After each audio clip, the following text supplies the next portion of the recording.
What's up, everyone? Welcome to this day in Philly sports history for April 9th, 2025. I'm your host, Jim Montgomery.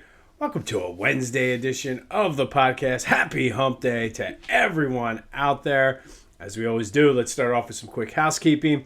And first, I don't usually do this often, but I do it every now and then. I probably should do it more. However, if you are a new listener, welcome. We are glad to have you. Be sure to continue to tell your friends if you're enjoying this, but I should welcome new listeners as we continue to grow. So if you are new, welcome. Be sure to follow me on social media, Jimbo_Mont on Twitter and TikTok, on Instagram at PhillyJimbo. Subscribe to the YouTube channel, Jimbo_Mont. Continue to spread the word. And remember, if you are on my social media, that's where I put highlights and clips and things like that about whatever specific event we're talking about. It seems to be going pretty well. And hit me up on Facebook too. We've been having a lot of good discussion and debates regarding the questions of the day. So that seems to be where the action is. So find me on Facebook and hit me up with a friend's request. All right, yesterday, I was able to go to Lenny's presentation at the Mount Laurel Historical Society promoting his book, Playing with the Best, One Man's Journey Through the Golden Age of Sports. And it was incredible. Absolutely incredible. Got to talk with Lenny before. Very good dude. Really gets it. Really gets what our visions are aligned a lot with the history and telling the stories and things like that about things. But really great presentation. Learned even more from what I learned from reading the book. But Walter French was just an amazing person. His story is outstanding. And likely, it's until we started talking about him, it's somebody you probably never heard of who really, Moorestown is just right over the bridge. So be sure to support Lenny. Buy the book. It's right here. Playing with the Best. One Man's Journey Through the Golden Age of Sports. It's an easy read. And again, if you are into history, the history of the country, what was going on in the 1920s, post-World War I, pre-World War II, as well as just the rise of professional sports and the importance of sports, the way we view them today, this book is awesome because it's more than just Walter's story. It tells the story of what was happening, the transition from the dead ball era into the live ball era, the emergence of the NFL, controversy, gambling. Again, I said it before, but it's not too much different than what things are today in college and professional sports. So check out the book, Playing with the Best, One Man's Journey Through the Golden Age of Sports by Lenny Wagner. It is available wherever you can get books, and it is also available on Audible if you're like me and like to listen when you're in the car or on a walk. So be sure to support Lenny and check out the book. I highly, highly recommend it. All right, some not so good news. Phillies lost 7-5 yesterday, and the regular season, I don't want to quite say dominance, but just owning. I don't know what you want to call it, but the Phillies just cannot seem to beat the Braves in the regular season. They played a little bit sloppy yesterday, uncharacteristic by the pitching. Zach Wheeler specifically didn't seem like he had his A game. There was that play between Sosa and Rojas. And look, that happens especially when you have somebody like Sosa who is new to playing left field. However, I would not mind seeing more Mundo Sosa in left field. Made that outstanding catch, robbing the home run. Anything to get his bat into the lineup. But I hope that they continue with that because he's just going to get better the more experience he has. I was listening to it on the way home from the book signing last night, and Kevin Stocker even said that the throw there in the seventh inning, his mechanics were a little off because he's used to playing in the infield. However, the throw he made was just outstanding. So I hope they don't give up on that and they continue to give him some play in left field because it just makes the team more. He's a utility player, so it makes the team better because you're able to keep him in the lineup. But credit to the Braves who took advantage of the Phillies' mistakes. It was a cold night, so I don't know if that played anything into Zach Wheeler. Seemed like his velocity was a little bit down, but he was able to reach 95 a couple times. The cold didn't bother Kyle Schwarber, who came up a double short of the cycle and hit that monster bomb. And surprising to see Kyle get a triple. Good for him, man. Love when guys like that can get a triple. Bullpen is still a little concerning. They just seem sloppy.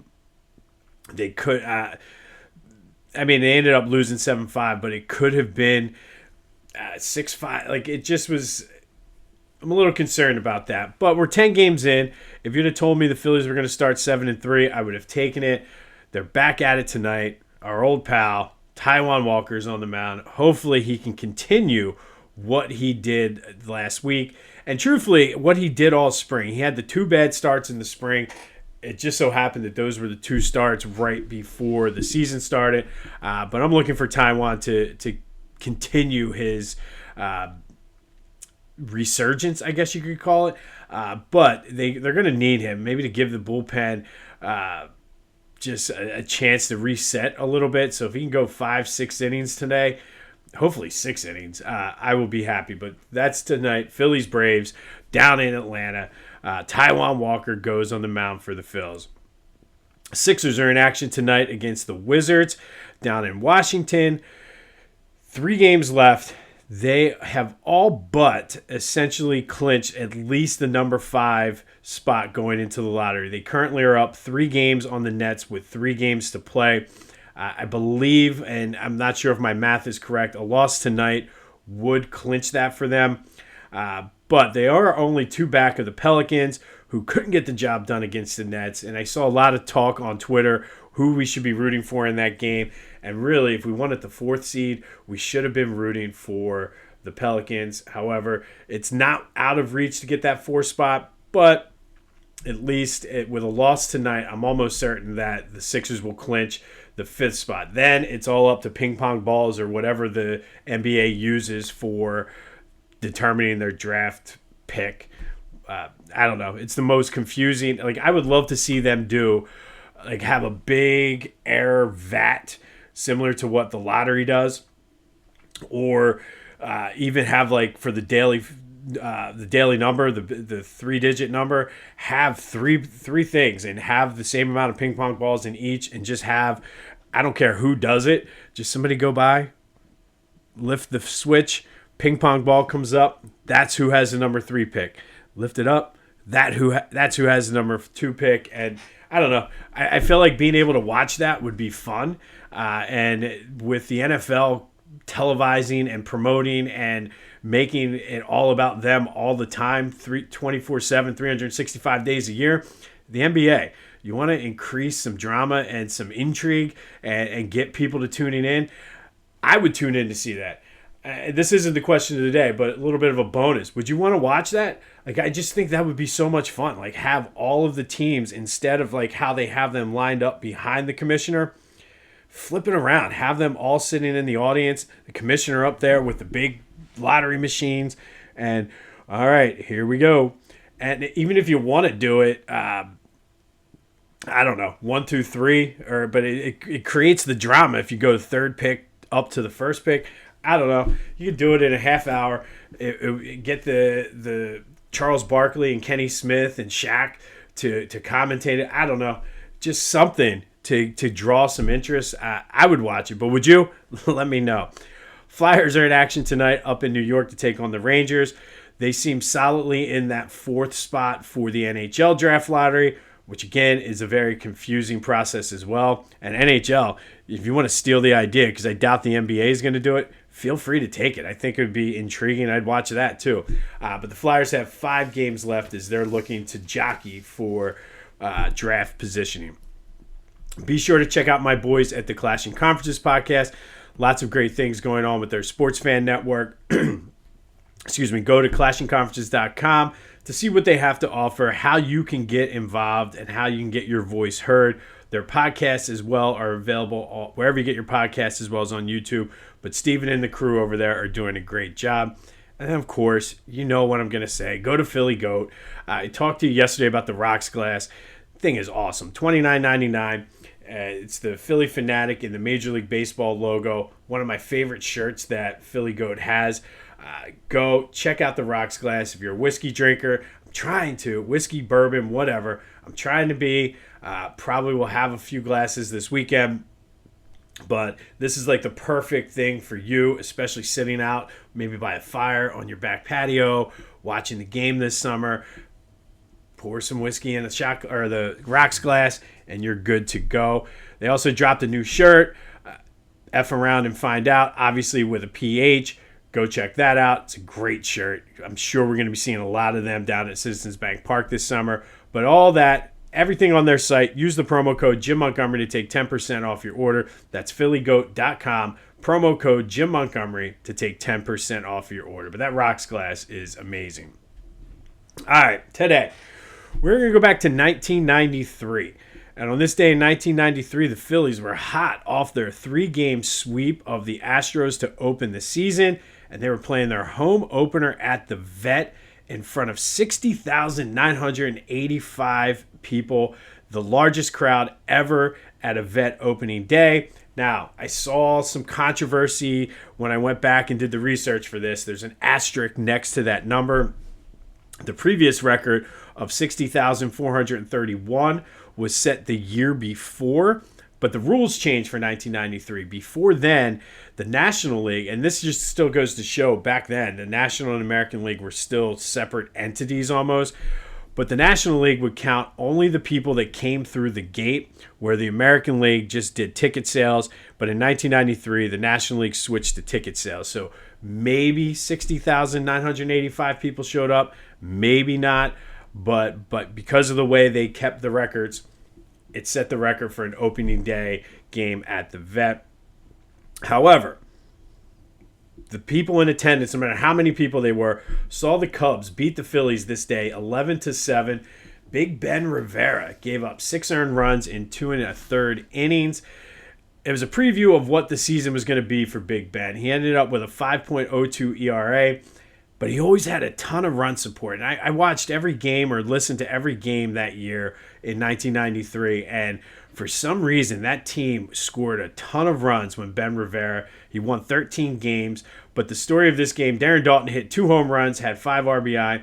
John Kruk and Lenny Dykstra also homered.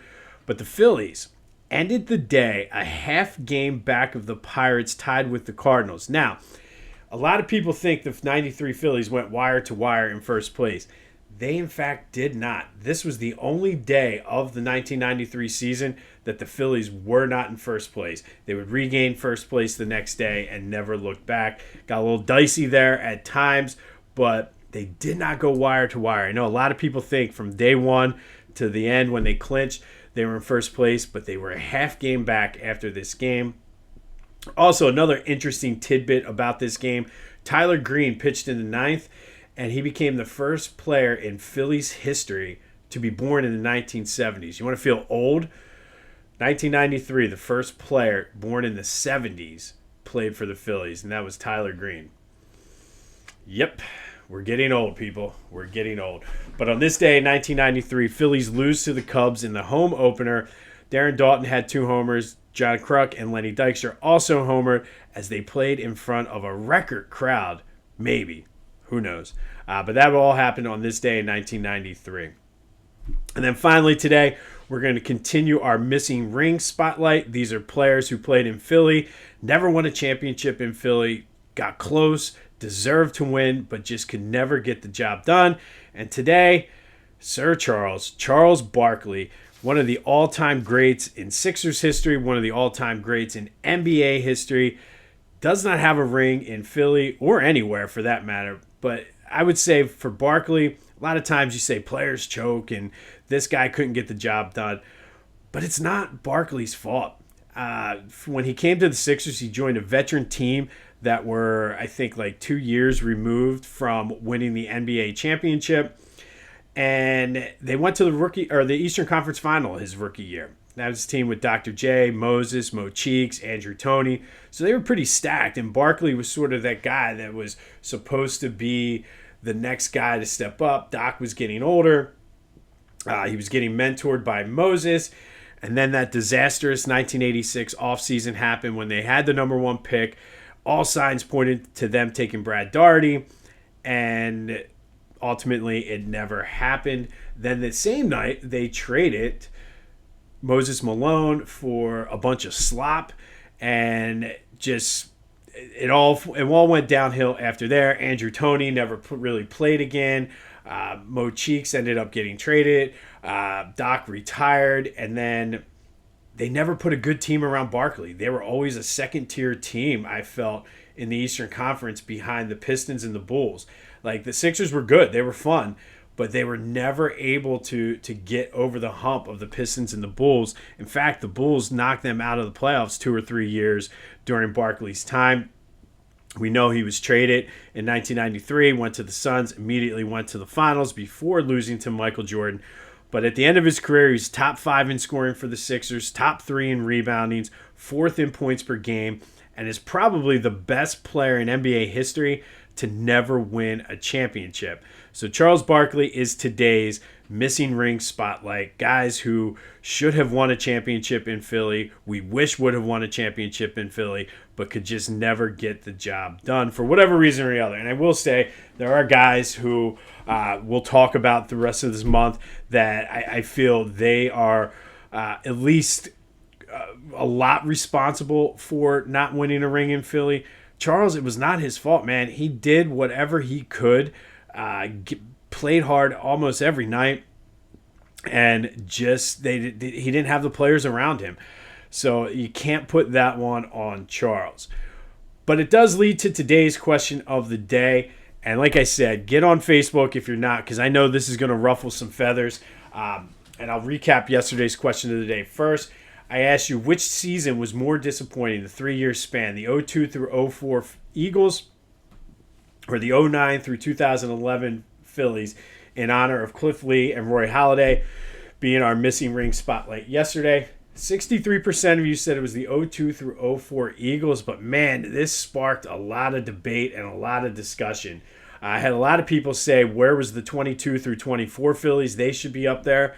Fair enough. I just think these two eras, like I would put probably that 22 through 24 team third if I was ranking them. But shout out to my boy Mark from Coatesville, who said I'm asking dumb questions. It's obviously the 02 through 04 Phillies Eagles, because the 08 Phillies, they were coming off, or the 09 team starting that stretch, were coming off the 08 World Series championship. Now, respectfully, Mark, I'm going to disagree with you and say you, in fact, are the dumb one, because to me, the Eagles through 02 through 04, we expected to be disappointed. Like, we expected them during that stretch after the losing to Tampa Bay. We expected to lose the NFC Championship game. We just knew that we were cursed. Somehow they were going to find a way to lose.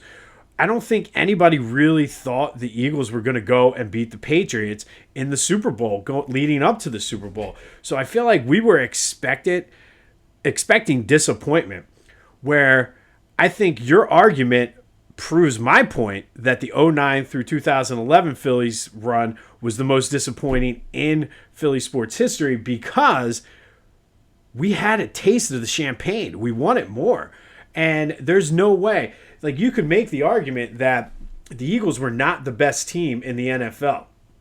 NFC during that period? Absolutely. Not the NFL. The Phillies were the best team in Major League Baseball all 3 of those years. And the expectation was World Series or bust. We were expecting disappointment from the Eagles. So I think your argument, strengthens my point, because yes, we had that 08, but again, we're going back. That's the old Philly mentality where we're like, oh yeah, we at least got one. No, we need to be greedy. This is why I promote this new Philly mentality. We need to be greedy with it. So respectively, I disagree. And I know Kyle from Coatesville, my brother, also said in baseball it's different because the best team doesn't always win. Crazy things happen. It's harder to win the World Series. And I agree with that. But that, to me, is what makes it that much disappointing, because the Phillies had the best shot to win the World Series all 3 of those years. So thank you, though, as always, for participating in the question of the day. Those are the kind of debates that happen if you follow me on Facebook. So be sure to check it out there. But today's question of the day, going back to Charles. And again, this one should spark some debate.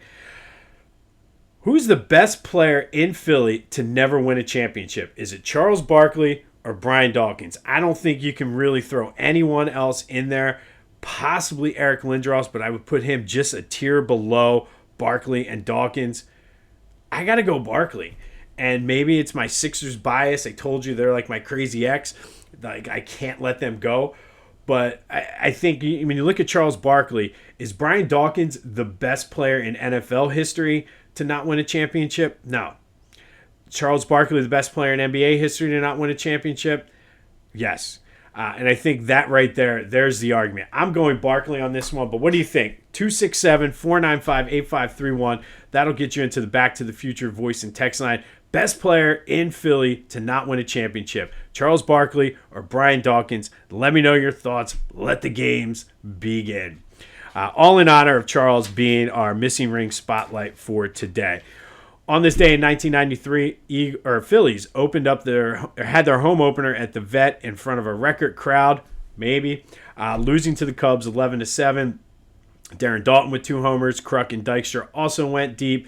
Big Ben Rivera couldn't get out of the third inning, but we'll get it together. He pitched okay that year. Like I said, they gave him a ton of run support, though, so that certainly helped. We'll have more on the Sixers and Flyers lottery status tomorrow, as well as a recap of the Phillies Braves. Be sure to go buy the book, though. Playing with the Best, One Man's Journey Through the Golden Age of Sports. It's a great book. Makes a great gift. I picked up a couple last night to give out as gifts this year, whether it be for birthday or Christmas. And again, if you know anybody that likes history, like specifically the 1920s, like that, just to me, it's one of my favorite time periods to read about and talk about because of what was happening, as well as like the history of sports. You're going to love this book. So go. Playing with the Best, One Man's Journey Through the Golden Age of Sports, The Story of Walter French by Lenny Wagner. Available wherever you can get your books. You can go to Lenny's website, which is in my description. It's available on Audible, all the places you can get books, but it's a great book. Highly recommend it. This has been This Day in Philly Sports History for March 9th, 2025. My name is Jim Montgomery. Go have yourselves a Wednesday, and until next time, I'll see you when I see you.